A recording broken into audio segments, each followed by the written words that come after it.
मेरे कज़न का कि आप ये देखो न्यूज़ क्या आई है। न्यूज़ में था कि टिकटॉक बैन हो गई।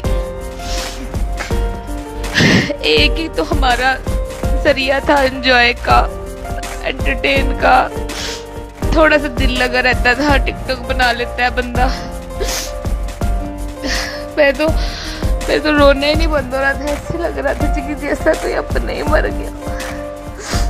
टिकटॉक बंद करने की क्या जरूरत थी? टिकटॉक किसी के साथ कौन सी दुश्मनी थी?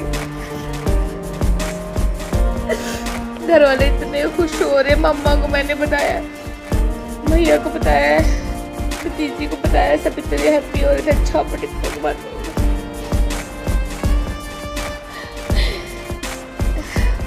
टिकटॉक बंद करने की क्या जरूरत पड़ गई थी? उनकी आईडीज ब्लॉक करे ना, कि जो इतनी फिजूल किस्म की वीडियोस बना रहे हैं लोग। इसमें हमारा क्या कसूर है? अब तो सिंपल सादा अच्छी इनोसेंट सी वीडियो थी हमारी।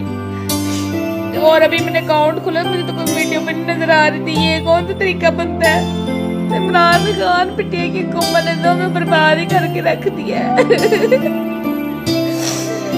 मेरी मुश्किल से रोना कंट्रोल किया है, फिर रोना आ गया मुझे। तो ऐसे लगता है जैसे कोई अपना